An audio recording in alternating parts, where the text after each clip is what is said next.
Hello guys and welcome to Skynomics Academy. मेरा नाम सुनील कुमार यादव है और आज हम लोग डिस्कस करेंगे कॉस्ट एंड रेवेन्यू का जो पार्ट नंबर सेकंड, जो कि हमने फर्स्ट पार्ट जो ऑलरेडी डिस्कस कर रखा है, जैसा कि हमने पिछले लेक्चर में देखा था। जहां से हम लोगों ने खत्म करा था वहीं से हम लोग यहाँ पर शुरू करने वाले हैं। ठीक है, तो ये चैप्टर अपने आप में इंपॉर्टेंट चैप्टर हो जाता है। जैसे कि मैंने कल बताया था आप लोगों को, क्या होता है भाई कि शॉर्ट रन कॉस्ट के बारे में पढ़ेंगे। शॉर्ट रन कॉस्ट में जैसे कि हम लोग शॉर्ट रन प्रोडक्शन कॉस्ट में लेबर और कैपिटल होता था, उसमें कैपिटल कांस्टेंट रखते थे। तो जो फिक्स्ड फैक्टर है तो उस पर जो कॉस्ट लग रहा है उसको हम लोग क्या बोलेंगे, फिक्स्ड कॉस्ट बोलेंगे। और जो वेरिएबल फैक्टर पर जो कॉस्ट लग रहा है उसको हम लोग क्या बोलेंगे, वेरिएबल कॉस्ट। इसको फिक्स्ड कॉस्ट बोलेंगे और इसको हम लोग क्या बोलेंगे, वेरिएबल कॉस्ट। सिंपल सी बात है। तो और उसमें हमने देखा था शॉर्ट रन कॉस्ट में आपका टोटल कॉस्ट आता है, एवरेज कॉस्ट आता है और मार्जिनल कॉस्ट आता है। और जो टोटल कॉस्ट आता है उसमें टोटल फिक्स्ड कॉस्ट और टोटल वेरिएबल कॉस्ट मिलाकर निकल के आएगा। सेम उसी तरीके से एवरेज कॉस्ट में भी एवरेज फिक्स्ड कॉस्ट और एवरेज वेरिएबल कॉस्ट आएगा और मार्जिनल कॉस्ट अलग से देखने को मिलेगी। ठीक है, अब सबसे पहले हम लोग आते हैं what do you mean by total cost. सबका टेबुलर फॉर्म और सबका ग्राफिकल फॉर्म दोनों आपको पता होना बहुत जरूरी है। अब टोटल कॉस्ट में अगर देखा जाए, it refers to the sum total of cost incurred by all the factor of production including the fixed and variable factor.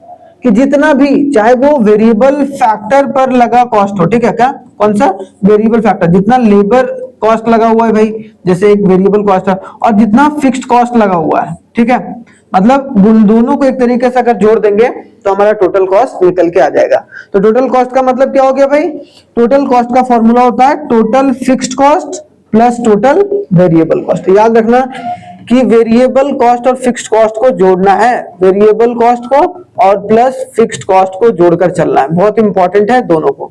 ठीक है, जैसे कि एग्जांपल के तौर पर अगर देखा जाए what do you mean by total cost, अगर इसको टेबुलर फॉर्म में देखा जाए तो मान लो कि जीरो आउटपुट इनपुट हुआ, ठीक है, जीरो आउटपुट में कितना कॉस्ट, फिक्स कॉस्ट 10, तो टोटल कॉस्ट कितना लगा 10। लेकिन एक जब प्रोडक्ट बनाया तो कितना हुआ 10, फिक्स्ड कॉस्ट हमेशा क्या रहेगा, फिक्स रहेगा, याद रखना है। और वेरिएबल कॉस्ट बढ़ता गया, वेरी करता गया भाई, वेरी करता गया। वेरिएबल कॉस्ट मतलब लेबर पहले 1 था, अब 2 हो गया, अब 3 हो गया, अब 4 हो गया। इस तरीके से हम लोग चीजों को देख सकते हैं। ठीक है, तो ये समझ के चलना है, इंपॉर्टेंट है। अब यहाँ पर अगर देखा जाए नेक्स्ट, तो वो क्या है भाई, इतना छोटा इरेजर कौन कर देता है, अकाउंट्स वाले सर का काम होगा ये। उसके बाद अगर देखो तो टोटल कॉस्ट जो इफेक्ट हो रहा है वो किसके वजह से हो रहा है, वेरिएबल कॉस्ट की वजह से। ये तो फिक्स है ना, 10 + 10 तभी वेरी कर रहा है। इसका मतलब ये अगर ग्राफ में देखा जाए तो एक तरफ कॉस्ट लिखो और दूसरी तरफ क्या लिखो, आउटपुट। यूनिट्स वगैरह हमेशा कहाँ लिखा जाता है, नीचे एक्स एक्सिस पर और वाई एक्सिस पर। तो फिक्स्ड कॉस्ट कितना था भाई 10, तो 10 हमने क्या कर दिया, और वेरिएबल कॉस्ट कितना था, पहले 10 था तो 10 पर रखें, फिर उसके बाद 18 था 18 पर किए। ठीक है, वेरिएबल यहाँ 10 था यहाँ 18 था। उसके बाद आपको क्या है, 24 है 28 है, 24 है 24 है 28 है और 32 है। अब इसमें बस 10-10 ऐड करते जाओ, कौन सा, जो टोटल कॉस्ट है। टोटल कॉस्ट में 10 ऐड हो गया भाई, यहाँ पर कितना हो गया 10 ही ये वाले पॉइंट पर 10 हुआ और इस वाले पॉइंट पर कितना हुआ 20, इस पॉइंट पर कितना हो गया, हाँ बहुत अच्छे, हाँ बहुत अच्छे। फिर 28 हो गया, 34 हो गया, उसके बाद 38 हो गया और 42। समझ में आ गया। तो अगर कोई बोलेगा कि टोटल कॉस्ट अगर वैरी कर रहा है तो किसकी वजह से कर रहा है, वेरिएबल कॉस्ट की वजह से कर रहा है। अगर वो नहीं रहता, वेरिएबल कॉस्ट नहीं रहता, तो फिक्स्ड कॉस्ट हमेशा फिक्स रहता है। सिंपल सी बात। यहाँ पर एक नोट करने वाली बात है जो 1 नंबर में पूछा जा सकता है कि TC in the short run cost never be zero. Long run में जीरो हो सकता है टोटल कॉस्ट, लेकिन शॉर्ट रन में कभी भी जीरो नहीं होगा, जो कि आपको समझ के चलना है, इंपॉर्टेंट है। अब अगर देखा जाए तो टोटल कॉस्ट में 2 तरीके का कॉस्ट होता था, टोटल फिक्स्ड कॉस्ट और टोटल वेरिएबल कॉस्ट। इसीलिए हम लोग टोटल कॉस्ट को निकालने के लिए क्या करते हैं, टोटल फिक्स्ड कॉस्ट को और टोटल वेरिएबल कॉस्ट को जोड़ते हैं। तो what do you mean by total fixed cost, तो it refers to the sum of total cost incurred on the fixed factor. Fixed factor पर जो कॉस्ट लगा हुआ है उस कॉस्ट को हम लोग क्या बोलेंगे, टोटल फिक्स्ड कॉस्ट। ठीक है, जैसे rent of the building fix है भाई, हर महीने देना ही देना है। ठीक है। सैलरीज ऑफ परमानेंट स्टाफ, आपने सैलरीज आप परमानेंट स्टाफ रखे हो 4-5, जिसको आपको सैलरी देना ही देना है। आप दूसरे लेबर्स को घटा और बढ़ा सकते हो, लेकिन परमानेंट लेबर को तो हटा नहीं सकते हो भाई, या परमानेंट स्टाफ को। उन पर जो सैलरी जा रहा है वो सब सारी चीजें किसके अंदर आएंगे, टोटल फिक्स्ड कॉस्ट के अंदर आएंगे। ठीक है। Total fixed cost do not very with the level of output. याद रखना कि जो टोटल फिक्स्ड कॉस्ट होता है वो आउटपुट बढ़ने और घटने से कोई भी एक तरीके से, अब मान लो कि पहले 5 स्टाफ था परमानेंट हमारा, उसको सैलरी जाता था 50,000, मतलब क्या हमारा टोटल फिक्स्ड कॉस्ट कितना था, मान लो सैलरी जाता था 50,000, मतलब सैलरी हो गया ये 5 परमानेंट वर्कर का, और रेंट जाता था 50,000, मतलब 1 लाख रुपया हो गया कि नहीं हो गया। ठीक है, 1 लाख हो गया भाई, मतलब 1 लाख रुपया पहले जाता था जब हमारा प्रोडक्शन जो है 100 यूनिट का हो रहा था। अब हमारा यूनिट मान लो कि 1000 यूनिट कर दिया हमने, अब हमारी प्रोडक्शन लेवल बढ़ गई, तो क्या ये चेंज हो जाएगा क्या, इसमें कोई चेंज नहीं होगा ना। पहले भी 1 लाख रुपया जाता था, अभी भी 1 लाख रुपया जाएगा। तो इसका मतलब क्या हो गया, total fixed cost do not very with the level of output, की आउटपुट बढ़ने की वजह से जो टोटल फिक्स्ड कॉस्ट है उसमें कोई भी चेंजेस नहीं आता है। ठीक है, तो याद रखना है they are the overheads and are not identifiable with the product, क्योंकि वो आप चाहे प्रोडक्ट आपका बिके या ना बिके, आपको उतने तो सैलरी देने ही देने हैं, उतना रेंट तो देना ही। ऐसा तो है कि रेंटर कम कर देगा कि ठीक है आपका इस बार प्रोडक्ट नहीं बिका तो हम कम कर देंगे, ज्यादा बिकेगा तो ज्यादा देना है, ऐसा तो होता नहीं है। आपको फिक्स देना होता है भाई, देना ही है। तो total fixed cost is equal to total cost minus total variable cost. देखो यहाँ पर अगर मान लो टोटल कॉस्ट में माइनस कर दे टोटल वेरिएबल कॉस्ट को, तो हमारा टोटल फिक्स्ड कॉस्ट निकल नहीं जाएगा। सिंपल सा लॉजिक है, जब हमें निकालना है टोटल फिक्स्ड कॉस्ट तो ये वाला आके इधर जाके क्या होगा, माइनस हो जाएगा, है ना। तो निकल गया यहाँ पर। ये फॉर्मूला याद रखना, जब हम लोग टेबल से बनाएंगे तब आपको समझ में आना चाहिए। यहाँ पे देखो भाई टोटल फिक्स्ड कॉस्ट का ग्राफ कैसे बनेगा, सिंपल सी बात है कि चाहे आपका आउटपुट बढ़ा है, ठीक है, लेकिन जो फिक्स्ड कॉस्ट है वो क्या है, सेम है हमेशा। तो इसका ग्राफ हमेशा parallel to the it's parallel to the it is parallel to the x axis। बस याद रखना कि जो इसका ग्राफ होगा वो पैरेलल किसके होगा, x एक्सिस के होगा। क्यों, क्योंकि ये फिक्स रहता है भाई। अब फिक्स कितना है, 10 यूनिट है, जिससे यहाँ देखने को मिल रहा है कि आउटपुट चाहे कितना भी है आपका, मान लो कि पहले 10 रुपया लग रहा था, 10 ही रुपया लग रहा है, 10 करोड़ लग रहा था, 10 करोड़ ही लग रहा है, चाहे आपका आउटपुट बढ़ा या घटा। ठीक है, सिंपल सी बात। चलिए आगे अगर देखा जाए next, total variable cost. Variable cost की वजह से ही टोटल कॉस्ट बढ़ता है। तो अगर वेरिएबल फैक्टर पर जितना कॉस्ट लगा है उसको हम लोग क्या बोलेंगे, टोटल वेरिएबल कॉस्ट।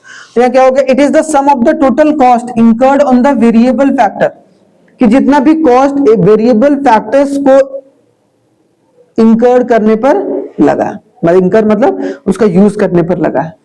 इसका मतलब जैसे कि पेमेंट ऑफ रॉ मटेरियल, अब रॉ मटेरियल का दाम कभी कभी ज्यादा हो जाता है, कभी कभी कम हो जाता है कि नहीं, एक सेम जैसा रहता है क्या, है ना। कच्चा माल का दाम जो है वो कभी बढ़ गया कभी घट गया। सैलरीज ऑफ कैजुअल वर्कर्स, जो दिहाड़ी पर हमने वर्कर्स को रखा है, कभी हमने प्रोडक्शन बढ़ाना था तो उन लोगों को बढ़ा दिए, प्रोडक्शन घटाना है तो उन लोगों को घटा दिए।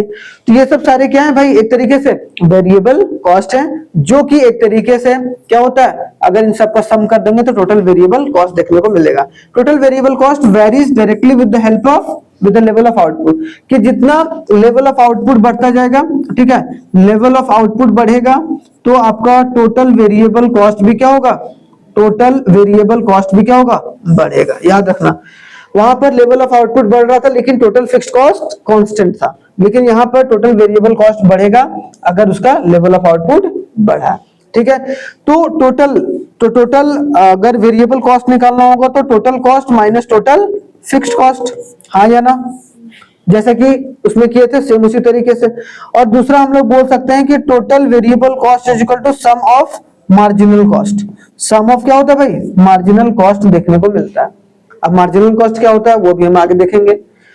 समझ में आ गया यहाँ तक। इसका ग्राफ कैसे बनेगा भाई, ये जो ग्राफ है वो क्या हो रहा है, ये 10 है, मान लो कि ये तो टोटल फिक्स्ड कॉस्ट होता है भाई, लेकिन ये क्या है, वेरिएबल कॉस्ट है। जिस तरीके से वेरी कर रहा है, वेरी किसे कर रहा है, जैसे जैसे हम आउटपुट बढ़ाते जा रहे हैं वैसे वैसे हमारा वेरिएबल कॉस्ट भी बढ़ता जा रहा है। समझ में आया। तो यहाँ पर देखो एक से 0 से 1 हुआ है तो वेरिएबल कॉस्ट 0 से 10 हुआ।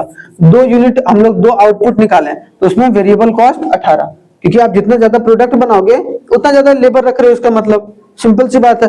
तो एक तरफ अगर प्रोडक्ट बढ़ रहा है तो आपका कॉस्ट भी तो बढ़ेगा। ऐसा थोड़ा ना कि 2 पेन बना रहे थे तब भी 10 रुपए का कॉस्टिंग आ रहा था, और जब 4 पेन बनाने लगे तब भी 10 रुपए का कॉस्टिंग आ रहा, तब तो कॉस्टिंग बढ़ेगी। अब वो कॉस्टिंग क्यों बढ़ी भाई?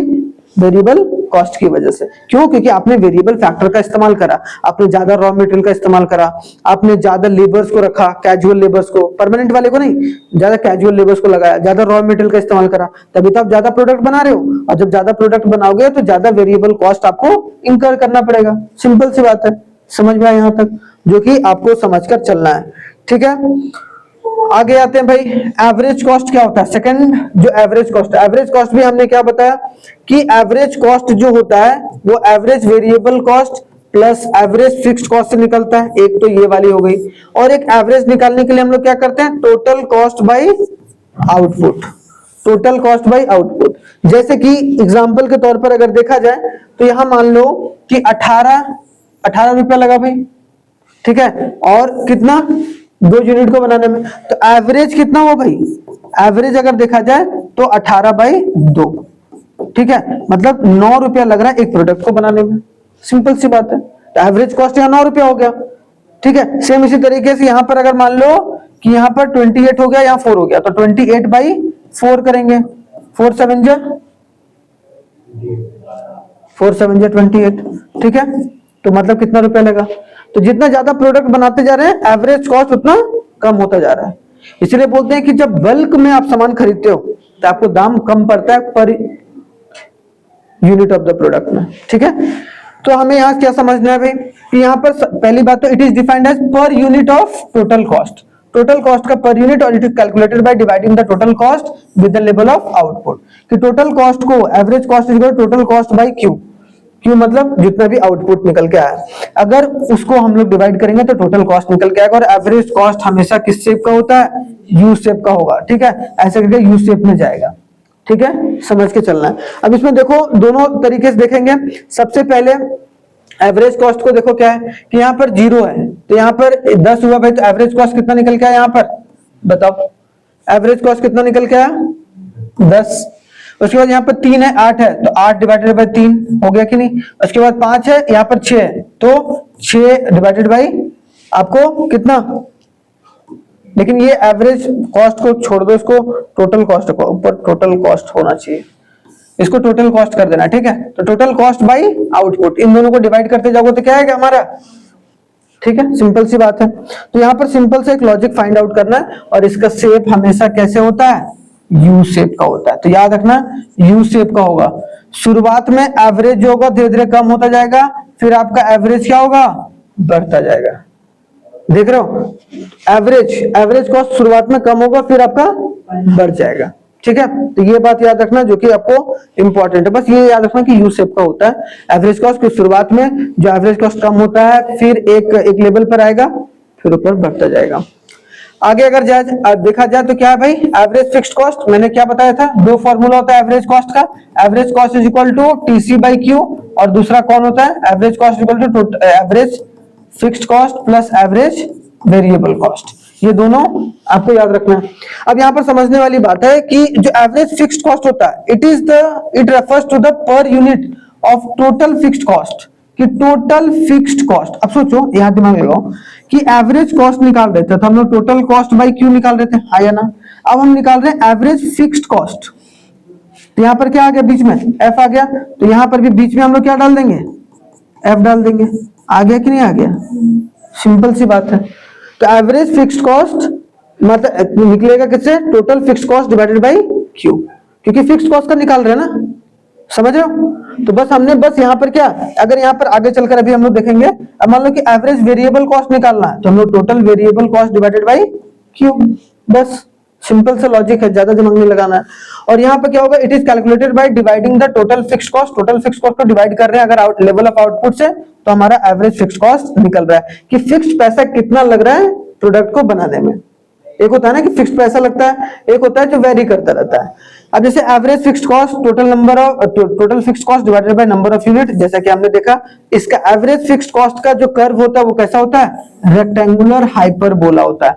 रेक्टेंगुलर, ये रेक्टेंगल शेप का थोड़ा सा ऐसे करके जाएगा, हाइपरबोला बनाएगा, ठीक है, इस तरीके का जो होता है वो रेक्टेंगुलर हाइपरबोला निकल के आता है, मतलब पूरा रेक्टेंगुलर नहीं होता है, हाइपरबोला टाइप में हाफ जो रेक्टेंगल्स टाइप में देखने को मिलता है।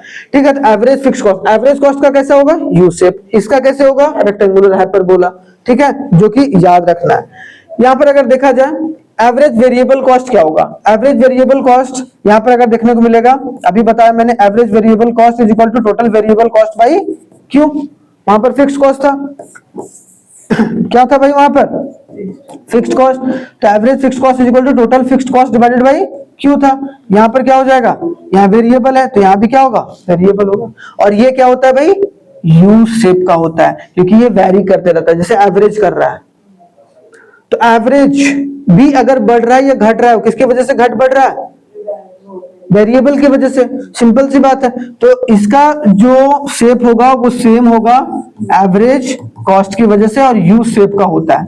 ठीक है, यू शेप का होता है। ठीक है, ज्यादा टेक्निकलिटी में नहीं जाएंगे, नहीं तो उतना आप पूछा भी नहीं जाता है, डायरेक्टली आपको पूछेगा what do you mean by average variable cost. तो एवरेज वेरिएबल कॉस्ट हमेशा टोटल वेरिएबल कॉस्ट को जब डिवाइड करते हैं हम लोग टोटल आउटपुट से, ठीक है, मतलब जो भी यूनिट ऑफ आउटपुट है उसको डिवाइड करने पर हमारा क्या निकलता है, एवरेज वेरिएबल कॉस्ट।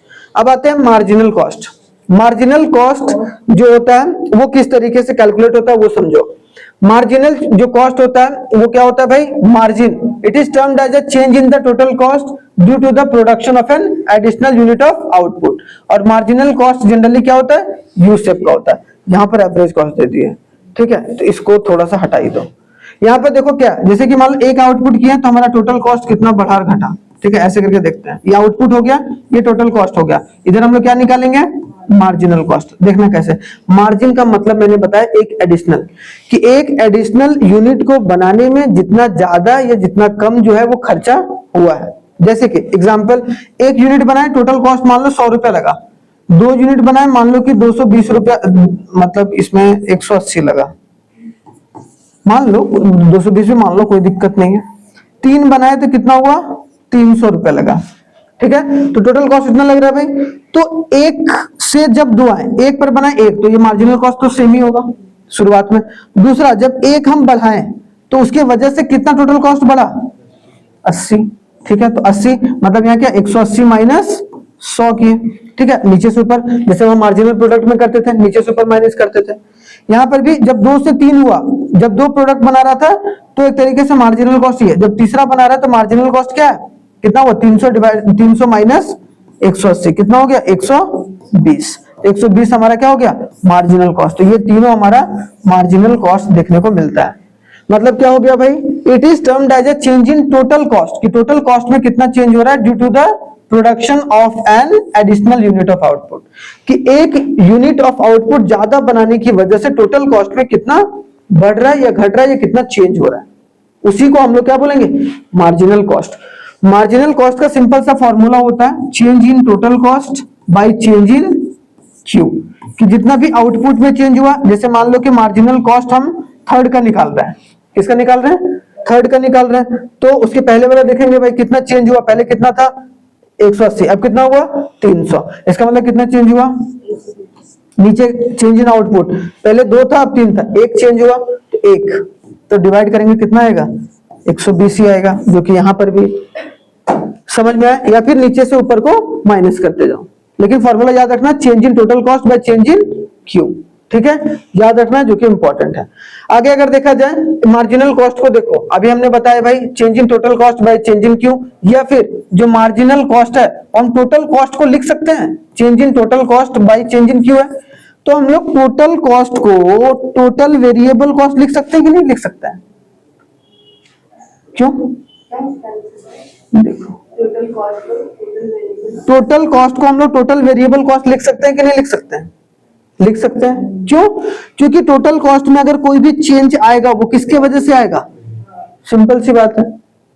तो यहां पर हमने क्या करना है, मान लो कि इसको हम लोग दूसरा फॉर्मूला का देखा जाए, total variable cost divided by change in output, तो इसका दूसरा भी फॉर्मूला, अगर मान लो कि आपके पास जो क्वेश्चन में टोटल वेरिएबल कॉस्ट और टोटल फिक्स्ड कॉस्ट दिया हुआ है और आपको मार्जिनल कॉस्ट निकालने बोल रहा है, तो आपको पता हो जाना चाहिए कि टोटल वेरिएबल कॉस्ट ही टोटल कॉस्ट वहां दिया हुआ है। जैसे मान लो यहाँ पर अगर कोई आउटपुट होता Q है यहाँ पर, और यहाँ पर टोटल कॉस्ट नहीं दिया हुआ, टोटल वेरिएबल कॉस्ट दिया हुआ और आपको मार्जिनल कॉस्ट निकालने बोला, ठीक है। अब यहाँ पर समझो, जब 1 यूनिट निकाला तो मान लो कि यहाँ पर 100 टोटल वेरिएबल कॉस्ट था, जब 2 था तो मान लो 180 था, ठीक है, टोटल वेरिएबल, तो मार्जिनल कॉस्ट निकल जाएगा कि नहीं। एक बच्चा बोलेगा यार सर ये तो निकलेगा नहीं क्योंकि यहाँ पर टोटल कॉस्ट दिया ही नहीं है। लेकिन हमें क्या समझना है कि टोटल जो वेरिएबल कॉस्ट है वो एक तरीके का टोटल कॉस्ट है यहाँ पर, तो इसको हम लोग शुरुआत में 100 लिखेंगे और इसको फिर 80, इन दोनों को माइनस, ठीक है, समझ में आया। तो इसमें कंफ्यूजन नहीं होना है, तो याद रखना है हमें। तो यह दूसरा फॉर्मूला होता है जो marginal cost is equal to, हाँ सेम आएगा, total cost n minus total cost n minus 1, जैसे कि हम लोग लिखे थे वहां पर MP marginal product MP is equal to TPN minus TPN minus 1, ठीक है। इसका बता दो क्या एक बार, देखो अगर मान लो मार्जिनल कॉस्ट हमें दूसरा का निकालना है तो TC 2 माइनस TC 2 माइनस 1, तो TC 2 कितना है भाई, टोटल कॉस्ट 2 कितना है 180, हाँ या ना। टोटल कॉस्ट 2 माइनस 1 कितना हो 1, तो 1 कितना है 100, कितना आया 80 आया कि नहीं। मार्जिनल कॉस्ट सेकंड देखो, मार्जिनल कॉस्ट सेकंड कितना है 80, सिंपल सी बात है। तो ये 3 फॉर्मूला है जिसको, और मार्जिनल कॉस्ट थोड़ा सा यू शेप का होगा, लेकिन वो एक तरीके से क्या देखने को मिलेगा, जनरली जो होता है TVC is preferred in calculating, तो टोटल वेरिएबल कॉस्ट को हम लोग इस्तेमाल करते हैं ताकि हम लोग क्या निकाल पाए, मार्जिनल कॉस्ट निकाल पाए। क्लियर, तो यहां तक हमें पूरा समझ में आ गया। क्या चीज समझ में आ गया भाई, तीनों चीज समझ में आ गया, टोटल कॉस्ट, मार्जिनल कॉस्ट और एवरेज कॉस्ट समझ में आ गया, मतलब हमें शॉर्ट रन कॉस्ट समझ में आ गया।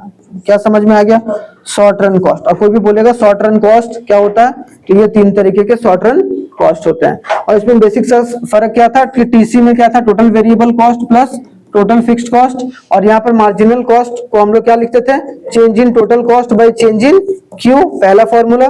दूसरा formula change in total variable cost by change in Q, है ना, ये 2 फॉर्मूला होते थे। और जो एवरेज कॉस्ट था वो हमारा क्या था भाई,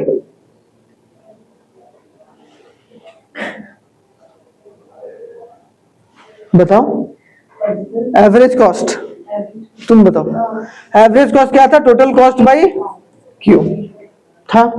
तो इसमें कंफ्यूजन नहीं होना है, अगर कंफ्यूजन हो गए तो पागल हो जाओगे, ठीक है। चलिए मिलते हैं कल नेक्स्ट वीडियो में, तब तक आप लोग अपना बहुत बहुत